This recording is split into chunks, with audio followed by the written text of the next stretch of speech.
when you do this, when you do any kind of a transformation with your life, you really have to do it for yourself.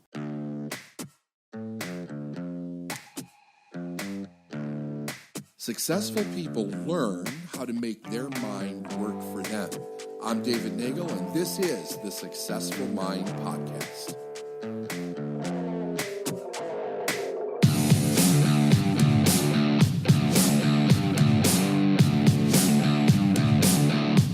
Hey, everybody, this is our year-end transformation podcast update, gratitude, and significant change, I would say, podcast.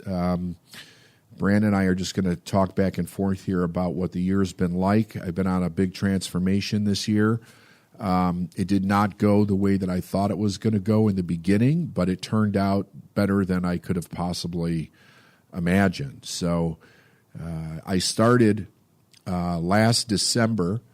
I've been dealing with severe back pain for about 30 years because of my accident when I got sucked through the dam, and it has been a challenge. It's progressively gotten worse over that period of time.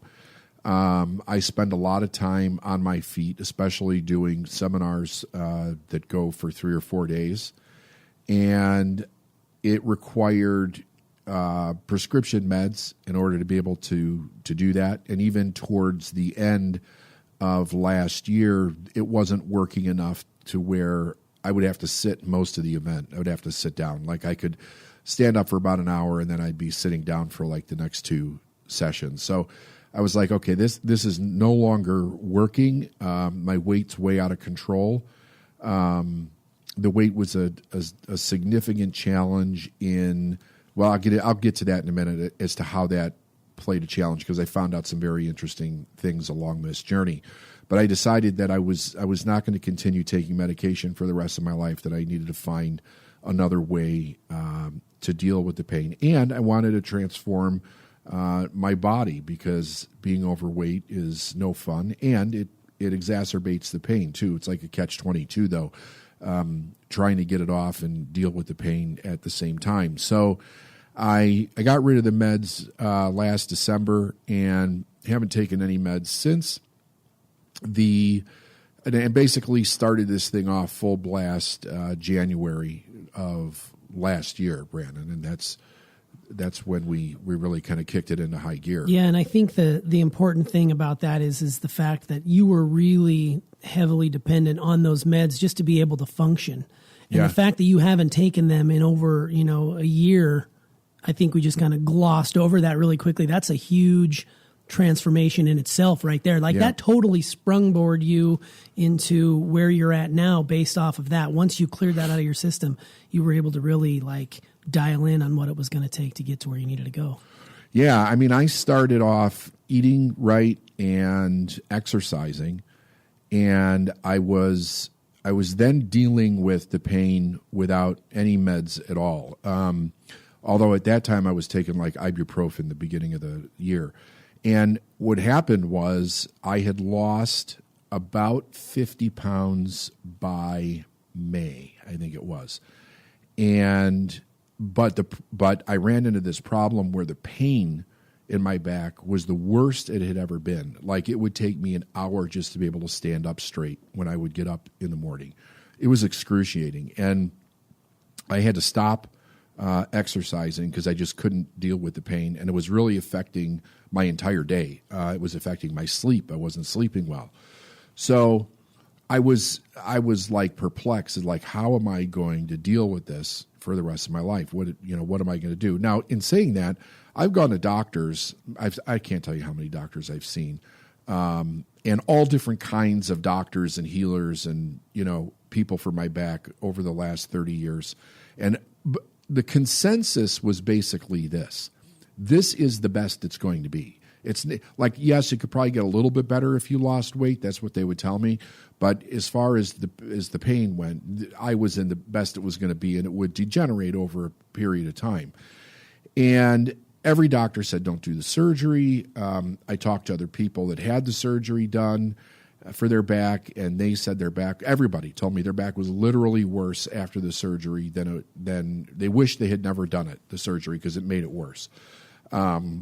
Fusing parts of your spine and putting rods and shit in there and stuff, like it's crazy. So I pretty much had decided many, many years ago that I was never going to do the surgery.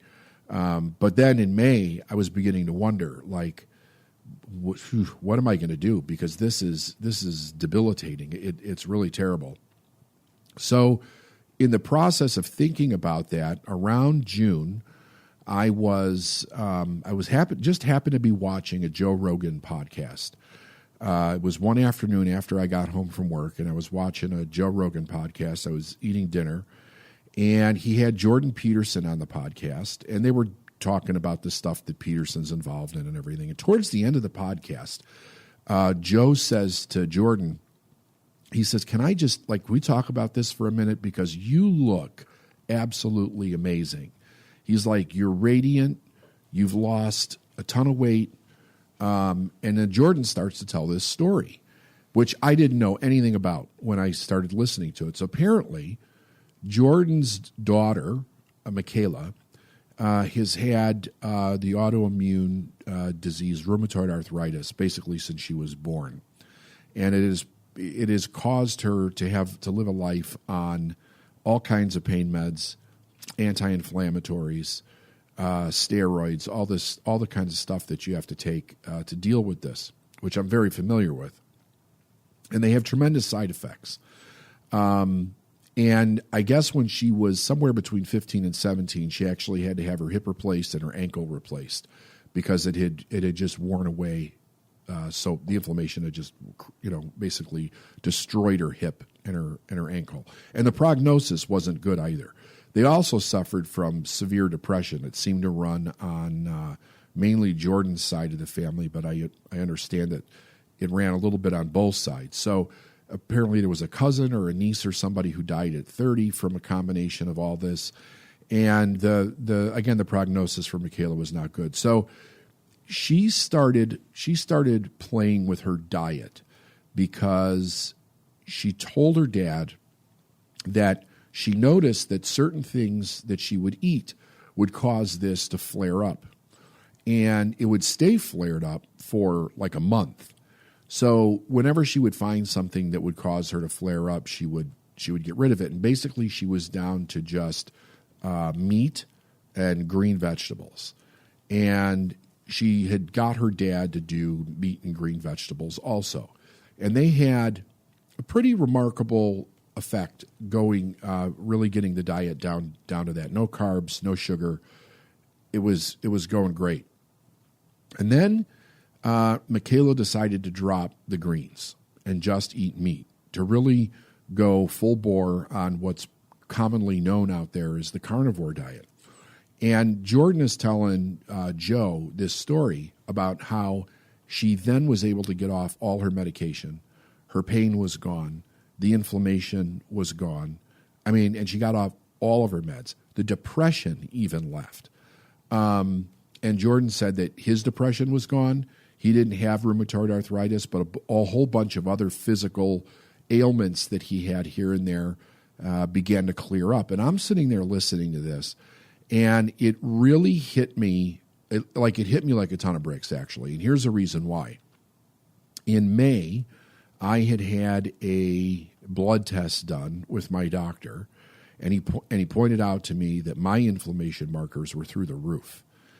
And I knew inflammation also exacerbates pain if it's not literally the direct cause of it. So I was like, I wonder if I did this diet, if it would reduce the inflammation in my body enough to where the pain then became manageable again. So I did a little research on it, and there's a lot of controversy out there about this diet, which it really comes from the whole idea of what Americans were taught was the food pyramid and healthy eating, which turned out to be a complete lie, and based on a lot of false stuff to people going as far as vegan or vegetarian. And I even tried that for a year and a half one time. I was a vegetarian. It didn't do a damn thing for the pain. So I knew that wasn't the direction to go. And, then you have the whole idea around, it's actually in a way a little bit of a political topic, because there are so many people that are vegetarians for their own ethical viewpoints, which I totally understand. I think that everybody should do what's best for them. But I thought, I'm going to give this a try. I want to see what happens. So I started this July 1st, and I went total meat, which meant it started off with just beef, but it's beef, chicken, fish, and some pork. Most of the people that are doing it stick with beef. A lot of them don't eat the chicken and the fish and the pork. I seem to be able to eat the fish, chicken, and the pork, and it doesn't seem to be an issue. But there's nothing else. There's no vegetables. There's no carbohydrates of any kind. A little bit of dairy, a little cheese here and there type of thing. Anyway, I'm on this thing for 3 days, and one morning, at the third morning, I get out of bed, and I notice that I have absolutely no pain in my knees. And I was like, well, that's weird. Like when was the last time you had never felt pain in your knees? Like you probably can't even remember a time when it was like that. So. Yeah, it's because of the way that I was walking and holding my back and all of that. Maybe 7-8 years I've had pain in my knees, I would continuous, say. Never going away. Yeah. So the pain was gone. Not a little bit, not reduced. It was gone in 3 days. And I was like, oh, this is really interesting. So I stuck with it. First week was a little rough because you're getting all the sugar out of your body. So it's kind of like detoxing from a drug in a way. Fighting those cravings. It was rough the first week. Yeah. A little nauseousness, sure. Diarrhea. Foggy, vibrating. Yeah, like it's we've been there. When your body's getting rid of that stuff, it's not fun. But after a week, it was gone. And then 2 weeks later, the pain in my back was down about 80%. And I couldn't believe it. I was like flabbergasted. And by July, I had gained 30 of the 50 pounds back that I had lost because I stopped exercising.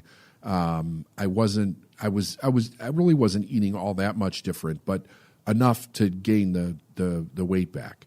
I've always been a person that can gain easily and lose easily, so it's an interesting thing. But 2 weeks later, I'm down. The pain's down 80%, and I'm like, get the hell out of here. It hasn't been that. I haven't been that pain free. I can't tell you the last time I was that pain free. Well, not free, but that much reduced. So I was like, okay, I'm going to stay on this, and unless there's some bizarre side effects or something that I'm not aware of that show up, I'll do this for life. Because to have that much pain, I could literally probably about 3 weeks into it, I could bend over and touch my hands and my palms to the floor and not bend my knees. My flexibility was like back. It was absolutely incredible. So then the weight just started coming off, and it was coming off rapidly. And here was the great thing: I wasn't hungry. I didn't have cravings. I wasn't even trying to lose weight at this point. The whole idea was, how much of this pain can I get rid of in my back? And then once I get to a place where it seems like that's the stopping point, then look at what I'm going to add, what I'm going to take away, how am I going to exercise, all of that. So at this date right now, I have lost 90 pounds. And it has been the easiest that I've ever lost weight in my life. I'm full of energy. I sleep great. All of the physical symptoms that I had are basically gone. I average maybe 10% pain, and it's actually not pain. It's just a little stiffness now and then in my back. We just did a 3-day seminar in which I didn't sit down one time for 3 days. I can't tell you the last time that I did that. That's probably 10 years ago since I was able to do that. So for 3 days, I stood up for the entire 3 days and did basically a 12-hour event every day. Yeah, that was amazing. And I didn't know that I was going to be able to do that either. I was like, oh, I'm just going to see what happens. And after the first day, my back was fine. I'm like, okay, is it going to be fine in the morning? I got up at 5 a.m. in the morning to get ready for the second day, and my back didn't hurt at all. I was like, shit. This is like, I can't believe this. This is absolutely amazing. So when I had that in May, I was really not feeling good about the whole situation in May because I made a commitment to myself that I was going to do this year. I could see myself starting to backslide because of the pain, and I knew that this was something that I had to get under control before anything was going to happen. But I had absolutely no idea that this is what was going to show up that allowed me to do it. I'm not on any medications. My blood tests, I've had my blood tested. My blood tests are normal. I'm not lacking nutrients in any way. I do take supplemental vitamins and that, but I always have. So that's not something that I've added or increased in any way since I started this. So I take a multivitamin, I take calcium, I take fish oil, I take some vitamin D. The only thing that I take, the only medicine that I currently take is thyroid medicine because my thyroid is slightly off. It's not really bad or anything, but it is slightly off. And I'm interested to see if that gets better over time also. So that'll be really interesting too, because I've heard people be on this diet getting off diabetes. They're not diabetic. They're getting off their insulin. I'm not diabetic, but things that real major health issues that people have because of the weight loss and the fact that they're able to exercise again is allowing them to make a tremendous recovery. So it's been incredible. Yeah, what I really like about what you're saying, David, is that, well, first of all, acknowledging you for the work you put in and also for being your word, because about a year ago when you sat down, you made some pretty bold statements that you were going to make this transformation, and you hit that wall. And then in May, you very easily could have said, you know what, I'm done. I can't do this. I'm not going to be my word. And you were your word. And that was the big thing when I went back and listened to them making, a transformation 3-part series that you did leading into the new year. You talked a lot about your commitment to yourself and being your word. So that, I think in itself, most of the people fail. So the fact that you struggled but then got back on, you actually lost more than 100 pounds when you add it all up. Right. Yeah, from cover to cover, you put it back on and lost some, but you're well over 100 pounds, which I think is amazing. I think the other big piece here for me, listening to your story, is talking about how you've changed it from a transformation to now a lifestyle. So even though this was titled Transformation 2019 is coming to a close. It doesn't mean the work ends. We're not trying to get to a destination. This is a journey, and it's a lifelong journey. You now know that your body does well on carnivore. That's what you're going to do. There's people in our offices who their bodies do well on vegetarian, who do well on vegan, who do well on gluten-free. I just scrolling through, looking at some of Jordan Peterson's critics, a lot of people talking about how it's unfounded, it's not scientific, it's just one person's opinion. That's fine. That works for that person, and I think that's the beauty of it. I don't eat all meat. I eat more meat than vegetables, but I incorporate a little bit of everything. I know it works for my body. You know it works for yours.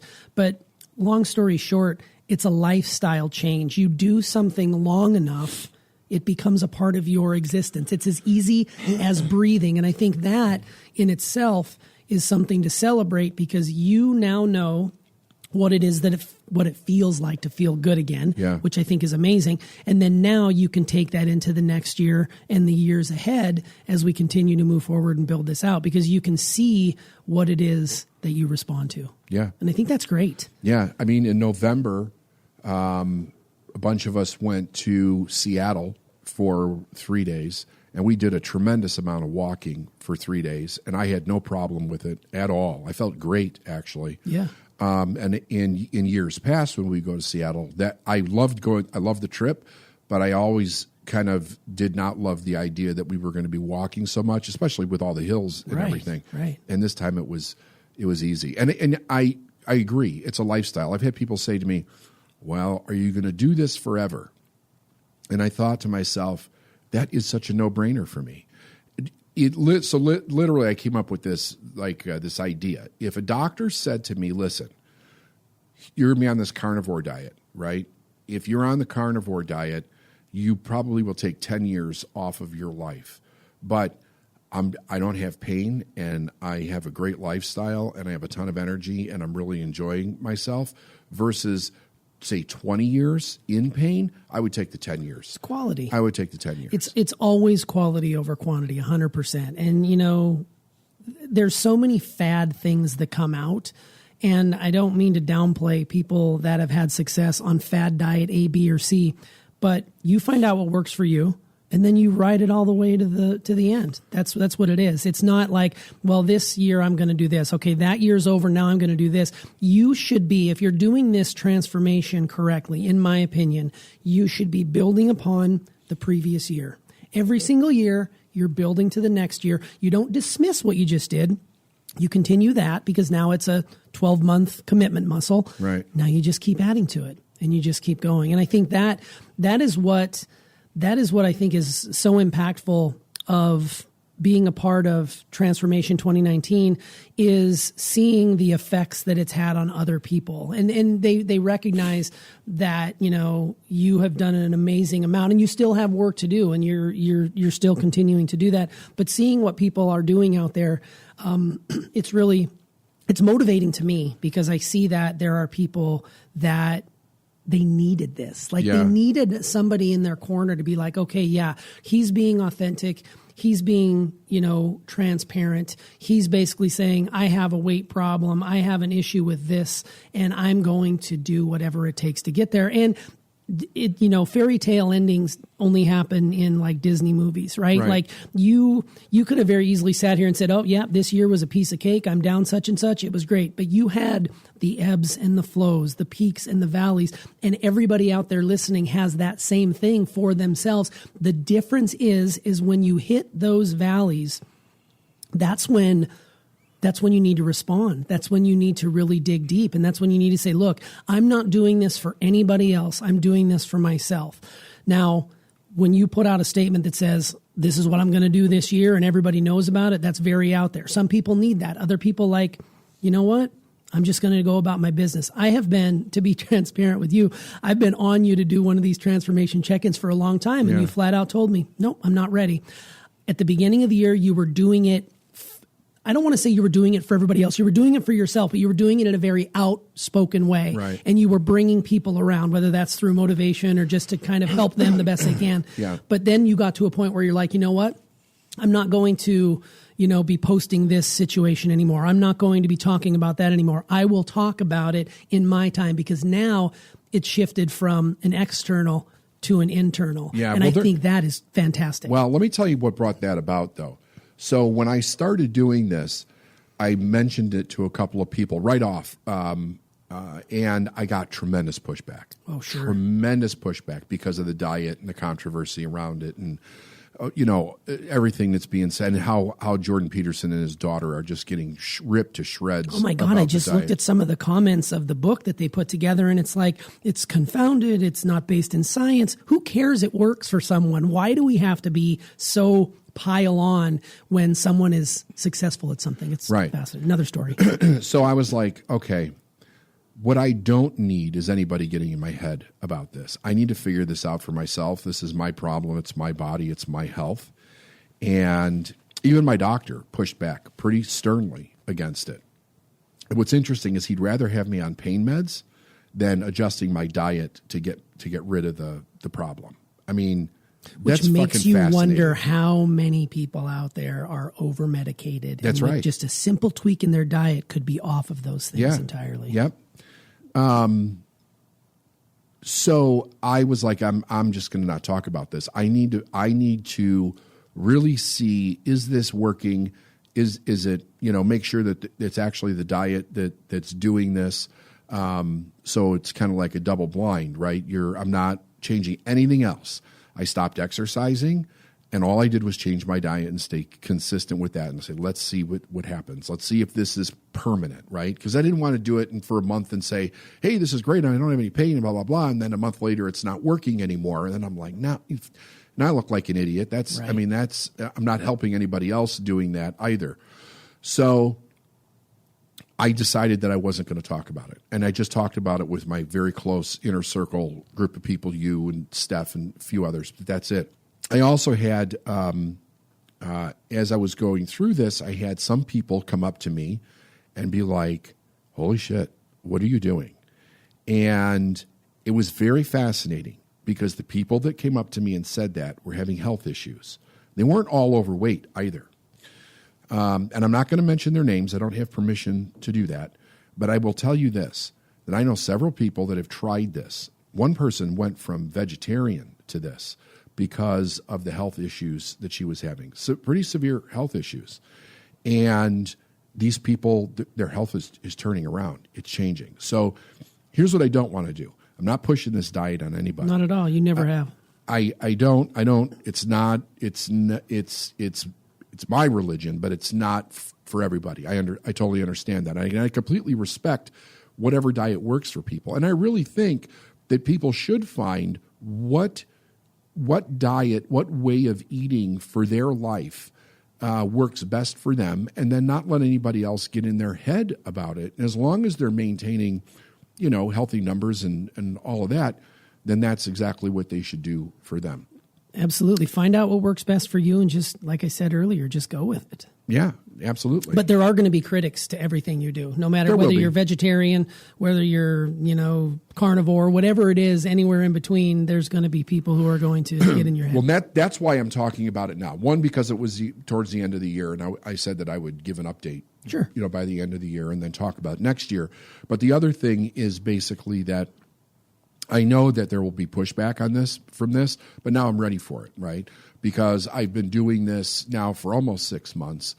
January 1st will be 6 months, and it is totally maintained. Now, I tested it a couple of times, once on accident, once on purpose. So we were having dinner in New York, and by accident, I had a piece of salmon that had parsley on it, and I didn't even see it. I wasn't paying attention. I was having conversations with people, and it was actually your wife, Steph, that said to me after I ate it, she said, do you know that had parsley on it? And I said, no, I didn't even see any parsley. I wasn't even paying attention. She said, yeah, like the one side was kind of crusted with parsley. And I said, oh, that's interesting. I said, well, that's just a little bit. That shouldn't really do anything. The next day, my back hurt. The next day it hurt. And it hurt significantly. That little amount and that quick. Yeah, that's crazy. So I've tested parsley twice now. And it causes inflammation for me. So I have not really tested any other foods. And I was thinking about it like over and over again. Am I going to start going through one food at a time and testing it and, see, can I eat this? Can I not eat this? I don't think I am. And here's the reason why. I know how my mind works. And when I start changing things to go back to do something else, it becomes an excuse. And I start letting shit in my head that I don't want in there.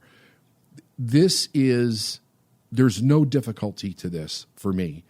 Is it a little boring? Yeah, it's a little boring, but I found some ways to make it not boring. Believe it or not, there are some carnivore recipes out there that you can make, and you're not breaking the diet. Like there's an amazing carnivore chili that I created that has no carbs, no sugar in it, and it tastes like regular chili, right? But it has no veggies in it, no tomato sauce. Anyway, the idea is that without this sugar in my body, I'm not having cravings for sugar. So I don't want it. I don't even think about it. I don't think about eating all day or anything like that. This is very easy for me, which is another point that I wanted to make that I think is, there's 2 points I want to make that I think are very important as lessons that I learned for everybody else. I have always been of the mindset that a person is never going to change anything until they want to change it.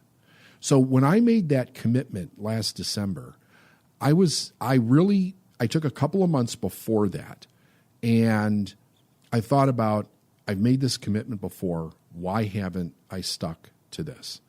And the answer was because I didn't want to. When I really got crazy honest with myself, I didn't want to. Then I had to figure out why didn't I want to. And here's what I found out, because I really started doing some serious research on this. My pattern would be that I would say I'm going to do this. I would start exercising. I would start eating right, and then my back would start hurting more.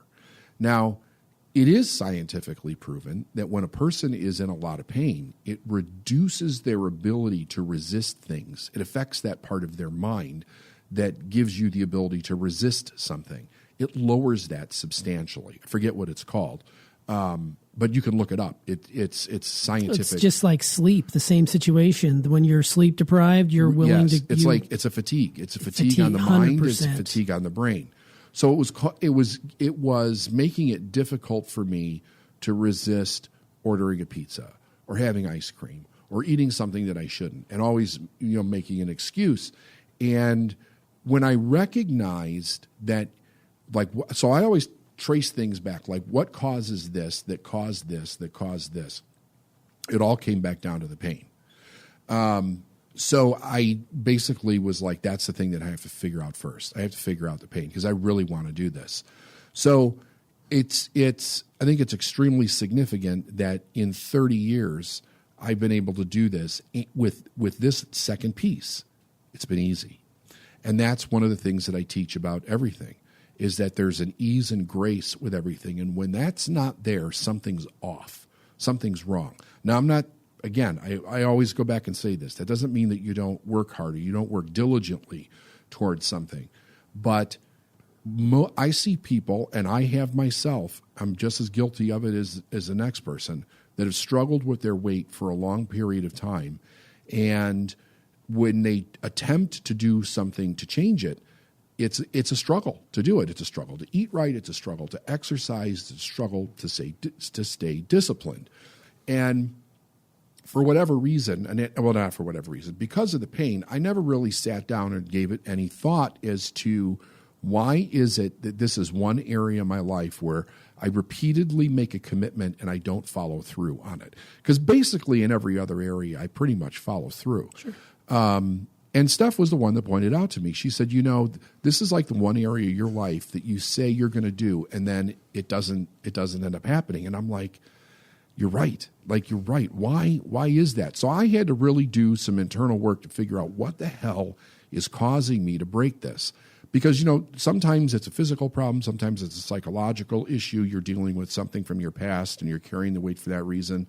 But with me, it wasn't. It was literally the pain, and I never correlated those two things in order to figure out how do I make this change. Now, people might be thinking, well, why didn't I?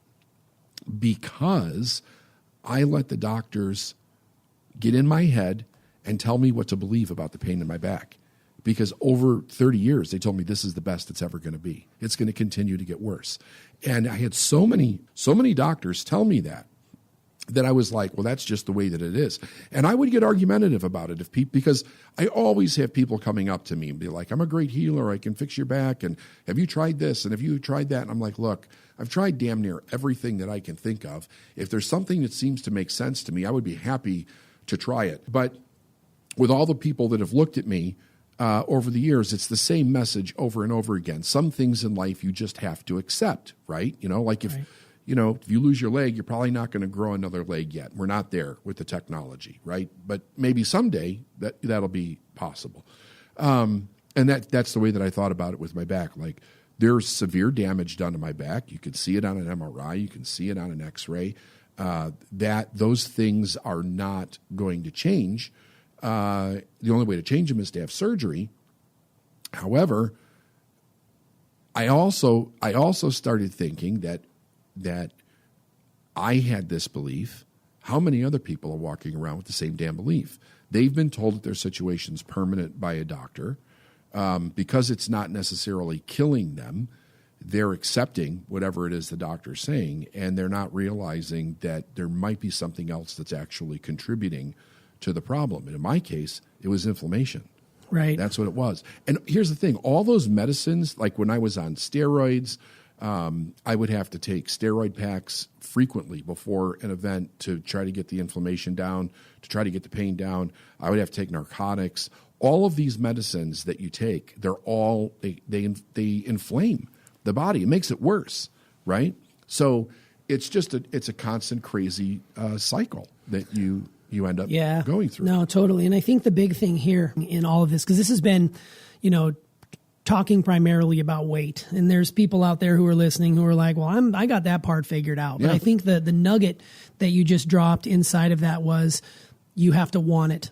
Like you have to really want it. You cannot make a true transformation if you aren't 100% all in. And if you don't want it, it's not going to happen. And I think that's why a lot of people, when they set their resolutions, they're basing it off of external forces. They're seeing commercials. They're seeing their friends talk. They're going to do this. They're going to do that. They're doing something for other people instead of doing it for themselves. I think the beauty in a transformation is doing it when no one else is watching and no one else knows about it. I did not put out a transformation for 2019. This was a year of maintenance for me. I kept it to myself. I was going to do my own thing. I made a few changes, a few shifts here and there, but I didn't broadcast it out there, which is fine. Some people do, some people don't. But I think if you truly want to make a change, it has to be, the key there is want to do it, because otherwise it's just going to fade away and you'll be like, well, I didn't make that one, and here it is, January 4th. I missed this year, so there's always next year. Right. The key, yes, there may be bullshit. another. It's bullshit. Let's just call it what it is. It really is. I mean, there's so many people, and I love it. And you start seeing this in all like the commercials leading into the holidays. You can already start seeing the Weight Watchers with the big pull. You can see the gym memberships with a big pull. Like they're capitalizing on what is to come, because January 1, those memberships spike up. And then by the end of, the month, people either don't go anymore, so they're just getting free money, or they've canceled it and they'll say, I'll do it again next year. The reality is that you can start today. Actually, we would recommend you start today as you're listening to this, to start truly considering making a change for the year ahead and build that momentum. You talked about this in that transformation series you did last year around this time. Build the momentum now, because I honestly believe that if you wait until January 1, you are definitely, you've missed an opportunity. I think the big thing that I recall sitting in these chairs this time last year was you basically saying, start now, build the momentum so that when January 1 comes, you won't be crushed by expectation. Because I really think that January 1 carries a heavy weight. And then after the afterglow of January 1 fades and you're left with, well, I had this big audacious goal that I wanted to hit, I'm not really feeling it anymore. That's when it's to me, it's easy to stick to your goal in the first 1 or 2 weeks.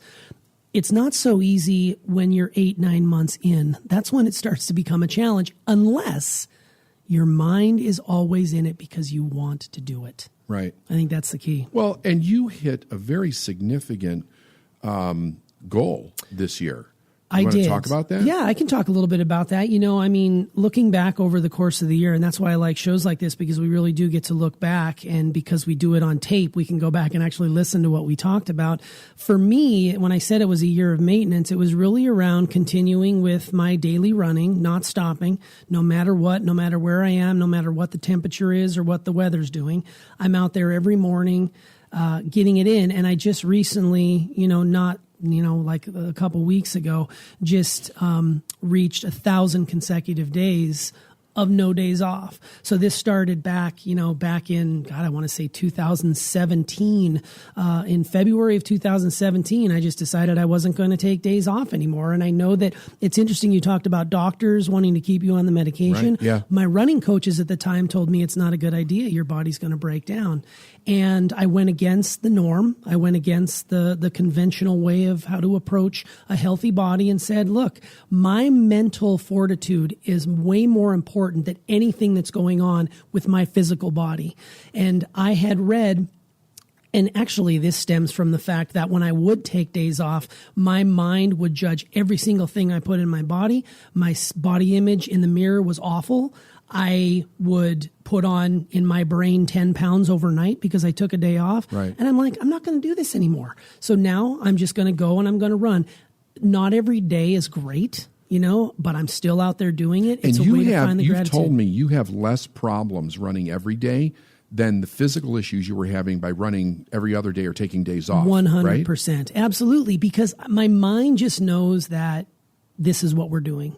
There's no more excuses anymore. Like I said in earlier podcasts, I'm just going to keep doing it until, I can't anymore. Physically, I can't do it. But there's people who have run every day for 30, 40 years. So, I'm proud of the coming up on 3 years straight that I've done. And that is a major accomplishment. But I'm not done, because now it's just like me getting up in the morning to take a shower or have a cup of coffee. It's that normal for me to get up and do it.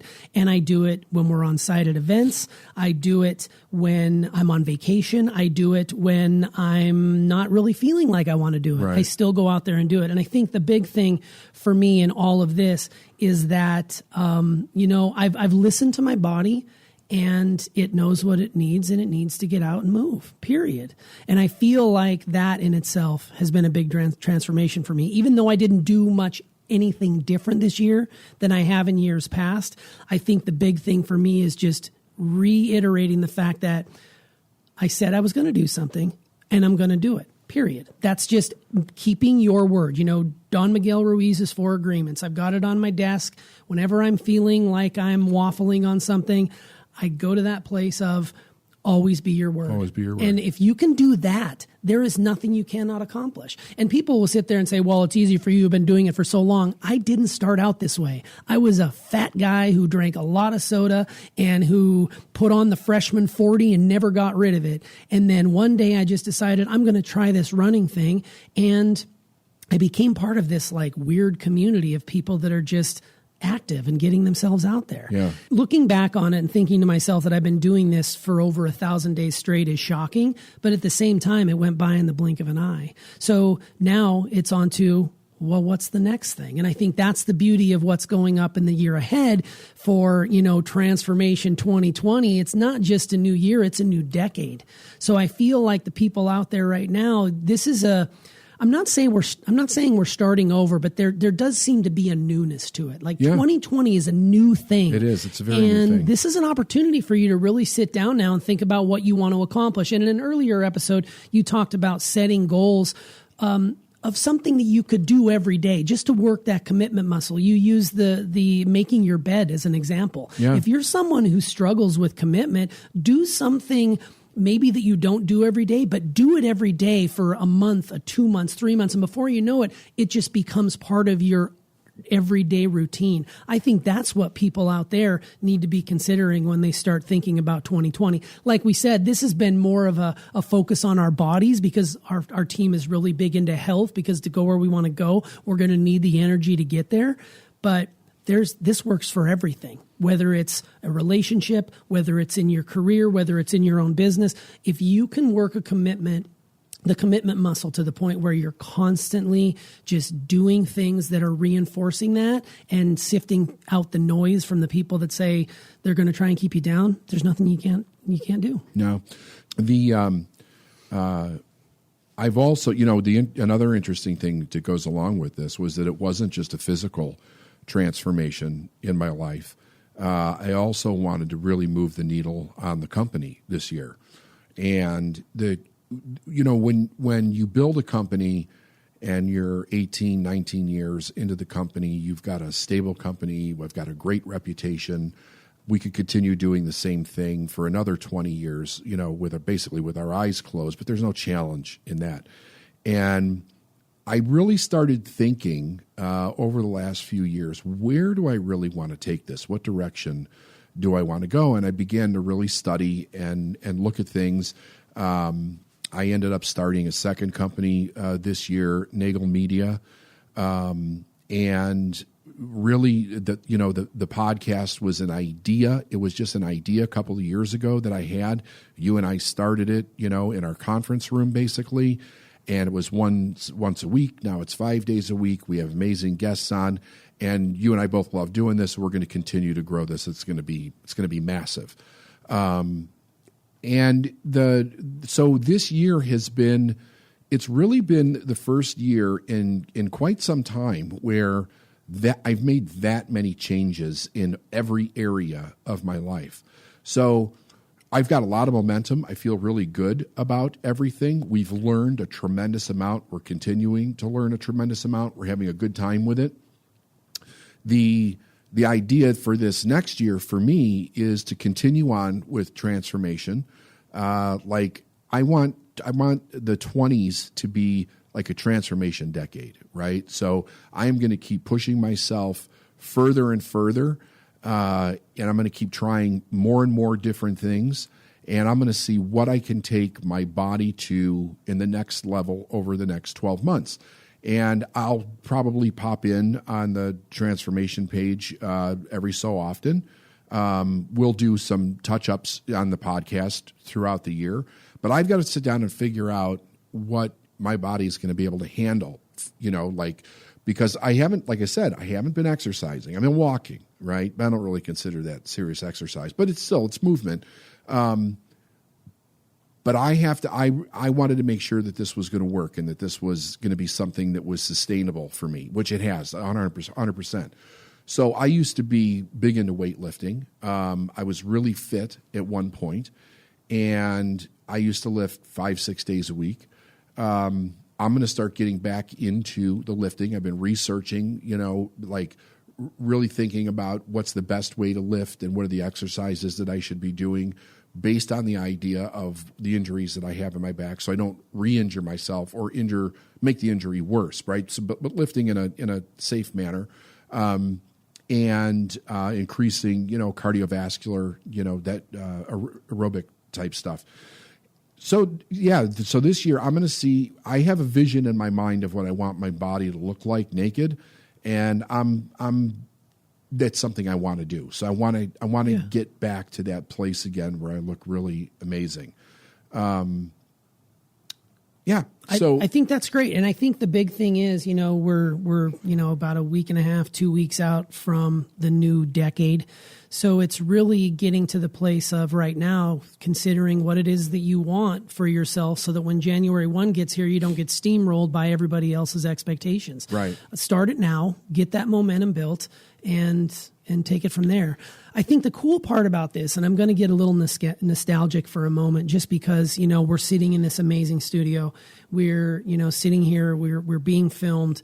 We have an amazing, new video team who's doing an amazing job with all that they're doing and helping us build our platform. We've got a consistent group of people who have been with the company for years and years and years who are doing outstanding work, and we're always bettering our best, which is what our mantra here is at Team Nagel HQ. But to think that when we were recording this episode 1 year ago, this Making a Transformation series, we were sitting in a corner office with a round plastic table, a couple of folding chairs, a nice linen to dress it up a little bit, and basically one microphone. And that's what it was.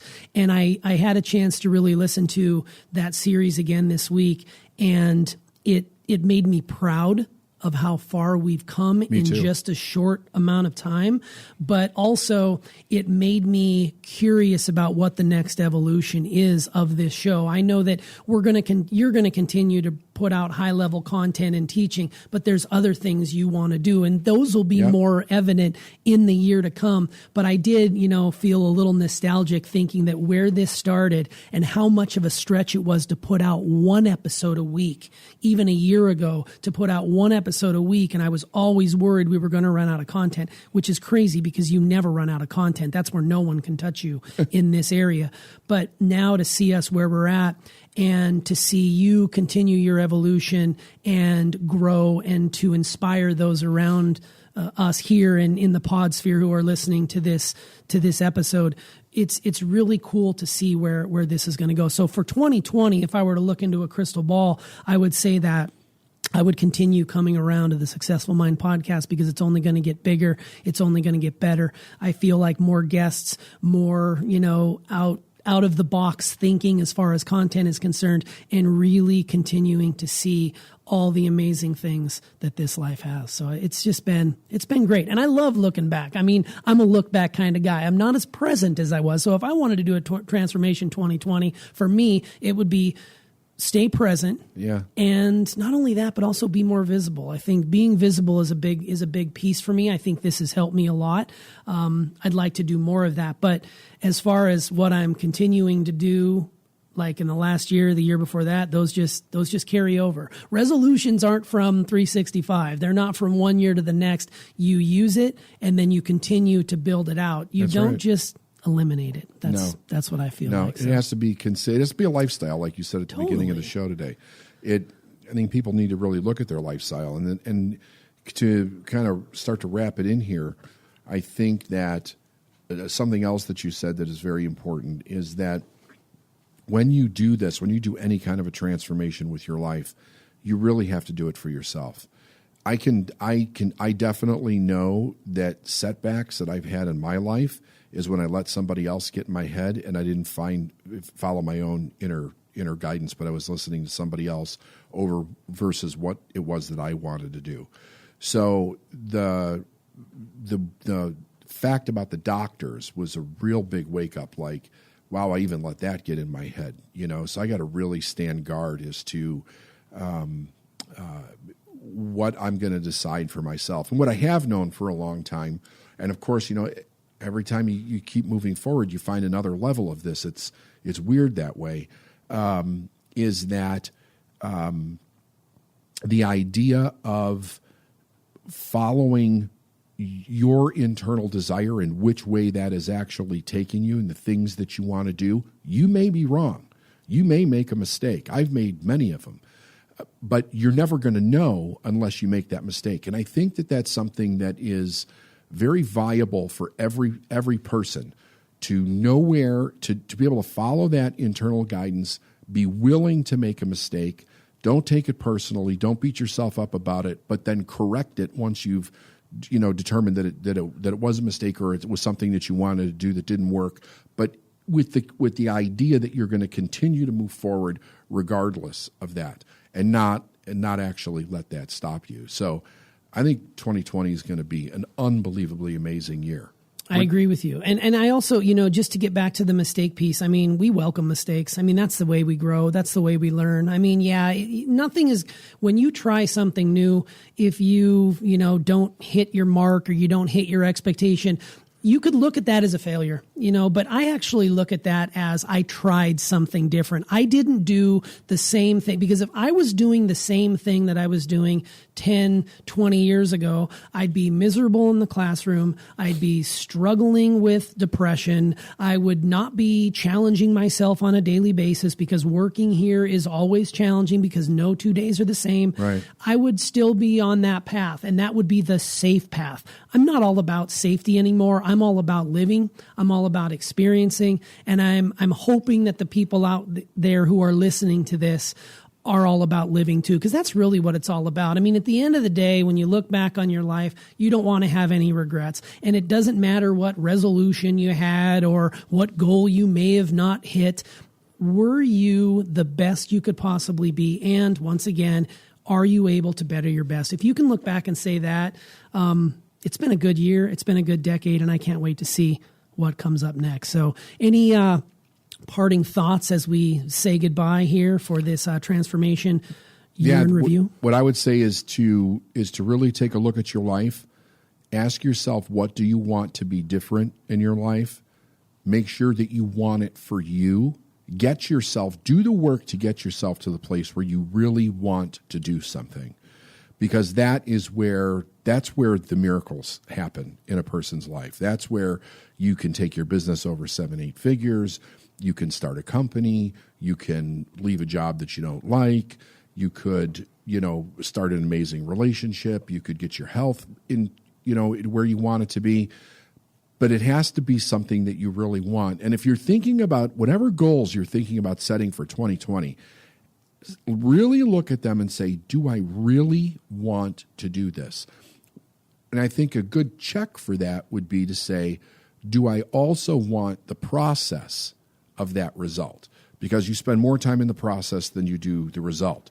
So you have to ask yourself, do I really want to live my life that way? Because that's what you're going to do. You're going to live your life that way with whatever change that you make.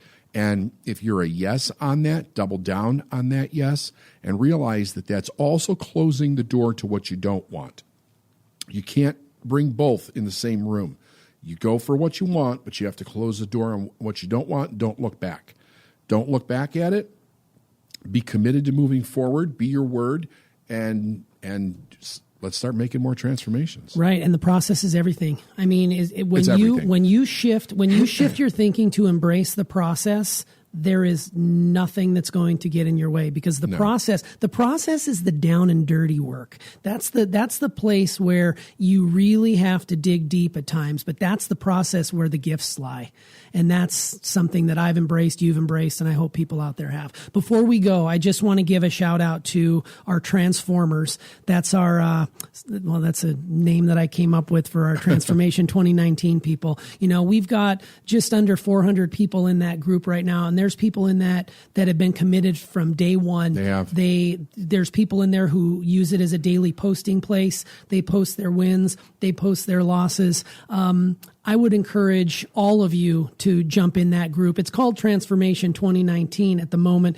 We don't know. We're not going to start a brand new page. We may just continue to build this one out. But if you go on Facebook and find Transformation 2019, David, it was his inspiration to put this together. Here we are a year in, and it's great to see that those 400 committed individuals are being active in there. Even, you know, some people don't always post, but I know that they're looking, and I know that they're gaining inspiration from it. So I wanted to give a shout out to our Transformers. Thank you for an amazing year. And thank you, David, for your inspiration for this. And we cannot wait to see what the decade of dominance holds in store for you and for all of us here at Team Nagel. Thank you too, T. Great commitment. Yeah, thank you. Have a great year, everyone. Bye.